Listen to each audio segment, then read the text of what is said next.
नमस्कार दोस्तों, एक बार फिर से आप सभी का स्वागत है डीएस4 न्यूज में। आमतौर पर उपराष्ट्रपति का जब भी चुनाव होता है दोस्तों, तो अखबारों में कोने से में जो है एक छोटी सी खबर छपती है। लेकिन इस बार की कहानी थोड़ी अलग है। इस बार का दांव बड़ा है, खेल भी बड़ा है दोस्तों। एक तरफ एनडीए का उम्मीदवार, दूसरी तरफ विपक्ष का मास्टर स्ट्रोक है और बीच में खड़े हैं चंद्रबाबू नायडू 16 सांसदों के साथ।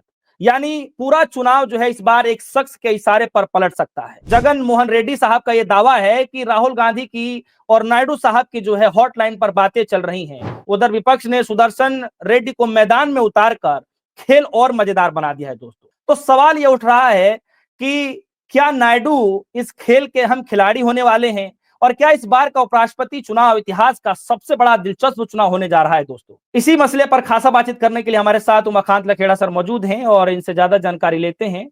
सर, मेरा सवाल सबसे पहले यही है कि आपका क्या ख्याल है जिस तरीके से विपक्ष ने अपना कैंडिडेट घोषित किया है सुदर्शन जी को। देखिए, सुप्रीम कोर्ट के जो रिटायर्ड जस्टिस हैं सुदर्शन रेड्डी साहब, जी। उनके नामांकन की घोषणा करके एक किस्म से इंडिया अलायंस ने संख्या बल है जो वोटर्स का, वो जी। कम होने के बावजूद भी इस चुनाव को काफी रोचक बना दिया है। और दूसरी बात ये है कि इसके जो प्रमुख किरदार है इस समय जो एनडीए में है, चंद्रबाबू नायडू जो आंध्र प्रदेश के मुख्यमंत्री हैं, हम्म। उनके राज्य का जो एकीकृत आंध्र प्रदेश था, उस एकीकृत आंध्र प्रदेश में जो हाई कोर्ट था उसके चीफ जस्टिस भी वो रह चुके हैं। और तेलंगाना बने हुए तो अभी जुमा जुमा 12-14 साल हुए हैं। जी। जस्टिस रेड्डी रिटायर होने के बाद जब सोशल एक्टिविटीज में चले गए थे, तो वो हम्म। भी तेलंगाना के आंदोलन में और एक किस्म से जो इतना जबरदस्त मूवमेंट था उसमें उनकी पर्दे के पीछे वो सक्रिय थे और लोगों को गाइड कर रहे थे। तो इस हम्म। समय जो सुदर्शन रेड्डी साहब हैं, उनका नामांकन करके, उनको नामित करके इंडिया अलायंस ने एक किस्म से नहले पे दहला का हम्म। तुरुप चला है। और जो हम्म। तमिलनाडु में जो जिस तरह से बीजेपी ने हम्म। इन वहाँ भारतीय जनता पार्टी या डीएमके ने जिस तरह से डीएमके को एक किस्म से साइड लाइन करने के लिए या हम्म। असमंजस की स्थिति करने के लिए जिस हम्म। तरह से वहाँ सीपी राधाकृष्णन साहब को मैदान में उतारा, जी। तो इससे एक एक असमंजस हो गया डीएमके के मन में, ये ऐसा बीजेपी को लगता था, जो हुआ नहीं। और आज की तारीख में डीएमके पूरी तरह चट्टान की तरह हम्म। इंडिया अलायंस के साथ है। और उसने ये तय कर लिया है कि इंडिया अलायंस हम्म। का जो कैंडिडेट है हम्म। सुदर्शन साहब, हम्म। उसको पूरी तरह सपोर्ट करेंगे। पहली हम्म। बात तो ये है। दूसरी बात, आपने कहा कि चंद्रबाबू नायडू का क्या हम्म। असमंजस है। मैं हम्म। आपकी बात को सही मानता हूँ कि चंद्रबाबू हम्म। नायडू हम्म। असमंजस में फंस गए हैं। हम्म। और ये इंडिया अलायंस यही चाहता था। न केवल चंद्रबाबू नायडू, बल्कि जगन मोहन रेड्डी जिनके पास 11 सांसद हैं, हम्म। और केसीआर के चंद्रशेखर राव जिनकी पार्टी भले ही बुरी तरह हारी है पिछला विधानसभा का चुनाव, लेकिन उनके हम्म। मेंबर ऑफ पार्लियामेंट हैं राज्यसभा में, लोकसभा में। तो वो जो भी लोग होंगे वो इस समय उनको मजबूरी में बाध्य होकर के सपोर्ट करना पड़ेगा। हम्म। खास तौर पर केसीआर को। और बाकी चंद्रबाबू नायडू को तो मैंने बता दिया कि उनके लिए बड़ी असमंजस की स्थिति पैदा हो गई है। उनकी हम्म। पार्टी में क्रॉस वोटिंग की चिंताएं लग गई हैं कि क्रॉस वोटिंग हो सकती है, क्योंकि जो जो सांसद रेड्डी हैं, खास तौर पर आंध्र प्रदेश के, चाहे वो चंद्रबाबू की पार्टी से हों, चाहे वो भाजपा से हों या कांग्रेस से हों या जो भी हों, उनमें एक राज्य के प्रति अस्मिता का सवाल ज़रूर उठ गया है और इंडिया अलायंस ने बड़े सोचे-समझे तरीके से ये सुदर्शन साहब को उतार करके भारतीय जनता पार्टी की जो इजीली जीत, सरलता से जीत के जो समीकरण थे, उनको उलट-पुलट कर दिया है, ऐसा मेरा मानना है। जी। लेकिन सर आपको क्या लगता है कि जो विपक्षी पार्टियों ने कैंडिडेट जो घोषित किया है नाम, उसको लेकर क्या लगता है कि सर आंध्र प्रदेश की राजनीति में कोई बदलाव आ सकता है क्या? देखिए चंद्रबाबू नायडू बहुत तेज र तेज किस्म के राजनेता हैं। हुँ, वो पत्ते बहुत जल्दी नहीं खोलते हैं। वो भारतीय जनता पार्टी से 2 बार शामिल होकर के उससे गठबंधन करके 2 बार अलग भी हो चुके हैं। इस हुँ, समय वो भारतीय जनता पार्टी के साथ उनका गठबंधन है, सेंटर हुँ, में और उनके लिए एनडीए गठबंधन छोड़ना बिल्कुल इतना सरल काम नहीं होगा। एक तो उनको कम से कम पौने 4 साल अभी अपनी सरकार को वहाँ बनाए रखना है। अगर वो डिस्टर्बेंस होगा तो उनकी सरकार गिर सकती है।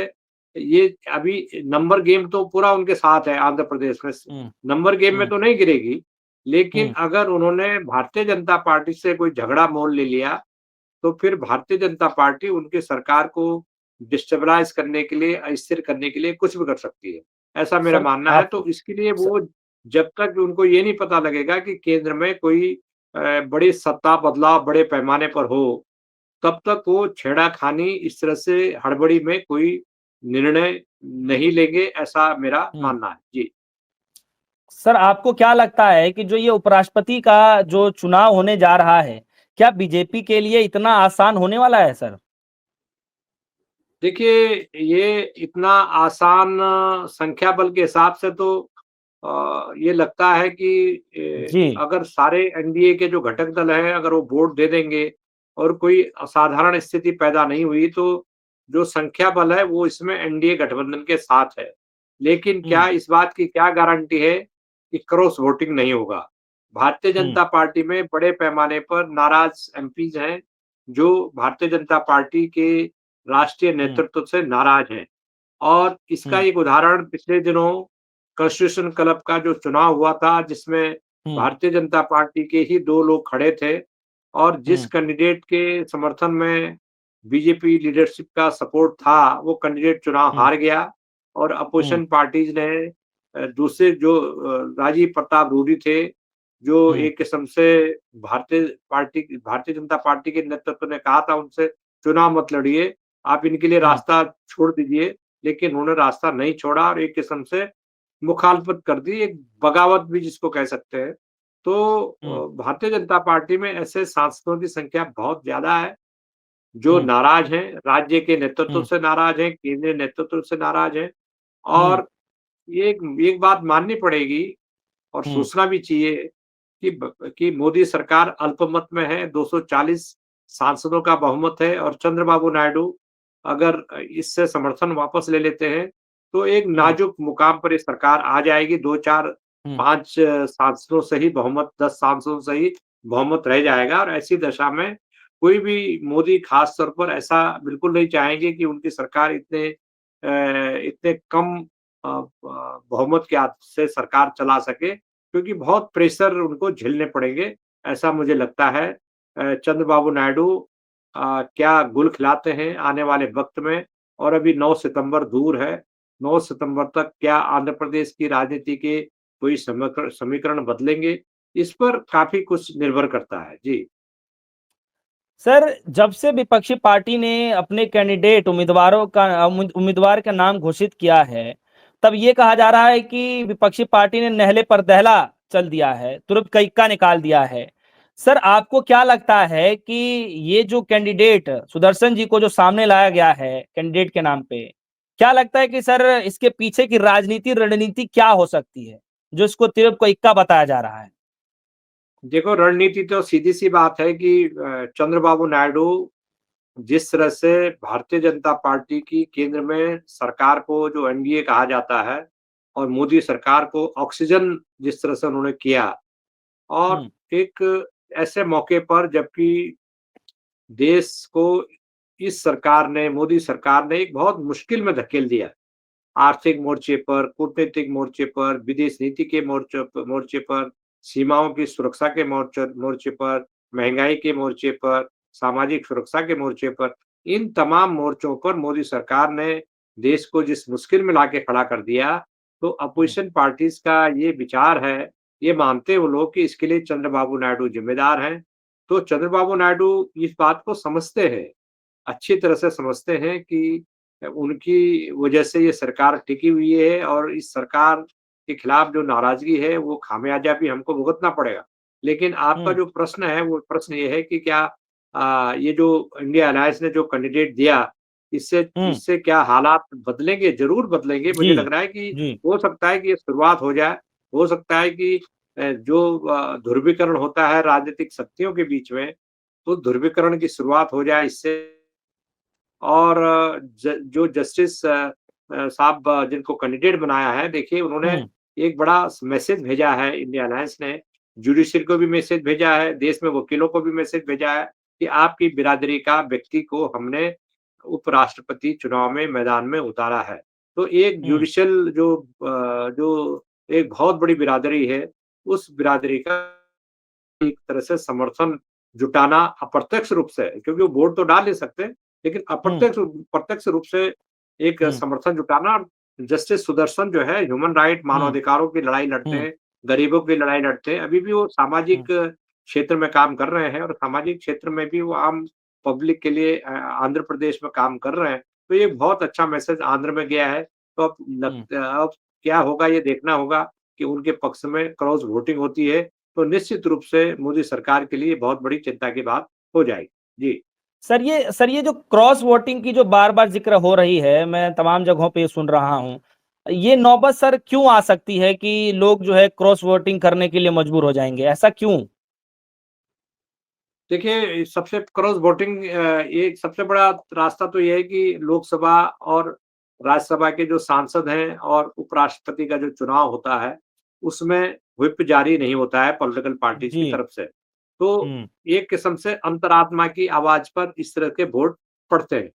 लेकिन मेरा ये मानना है कि अंतरात्मा की आवाज़ पर वोट पड़ेंगे तो क्या ये इससे मोदी सरकार को संकट खड़ा नहीं होगा? क्योंकि अगर क्रॉस वोटिंग का मतलब अगर आपने अंतरात्मा की आवाज़ पे वोट दिया, जैसे कॉन्स्टिट्यूशन क्लब के चुनाव में वोट दिया लोगों ने, जिसमें कोई हुँ, व्हिप नहीं होता क्योंकि वो तो सरकारी चुनाव था ही नहीं, वो तो एक्स हुँ, एमपी और वर्तमान एमपीज़ के क्लब का चुनाव था।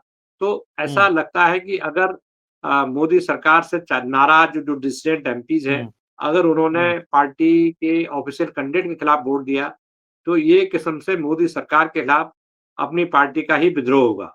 दूसरी बात है कि चंद्रबाबू हुँ। नायडू और भाजपा के संबंधों की भी ये अग्नि परीक्षा हो रही है, ऐसा मेरा मानना है।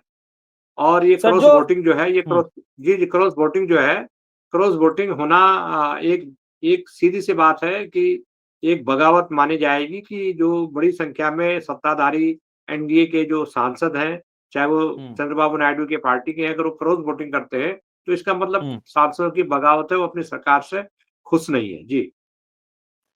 सर इस चुनाव में क्या लग रहा है कि जो एनडीए के जो झोली में जो वोट हैं, चाहे इंडिया अलायंस के जो झोली में वोट है, क्या लगता है कि सन 2022 की अपेक्षा इस बार कुछ ज़्यादा वोट हैं एनडीए के पास? क्योंकि बताया जाता है कि लगभग 70% वोट जो है समर्थन में मिले थे जगदीप धनखड़ जी के सन 2022 में। बिल्कुल, हाँ, बिल्कुल सही बात है। बहुत ज़बरदस्त समर्थन हुआ था और मुझे ऐसा लग रहा है कि ये समर्थन इस बार चूँकि पिछले लोकसभा चुनाव में 2024 के लोकसभा चुनाव में अ, एनडीए की जो संख्या है वो काफ़ी घटी है।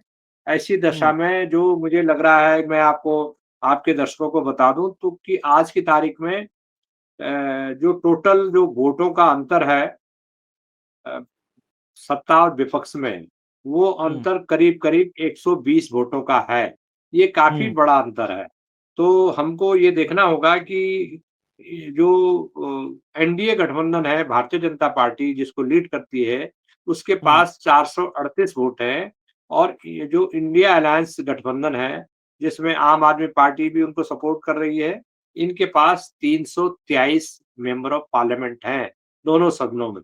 और अभी जो 21 वोट हैं, 21 वोट अनडिसाइडेड है, मतलब उन्होंने तय नहीं किया कि किसको वोट देना है। तो हम्म। अगर ये एंड और ये ऐसा लग रहा है कि ये जो अनडिसाइडेड वोट है, ये इसमें से ज़्यादातर लोग भारतीय जनता पार्टी को जाएँगे। 2022 में जो मार्गारेट अलवा थी, वो बहुत बुरी तरह हारी थी। उनको 200 से भी कम वोट पड़ा था और 500 के करीब वोट पड़ गया था जगदीप धनखड़ साहब को। उस समय की राजनीतिक जी। परिस्थिति एकदम अलग थी।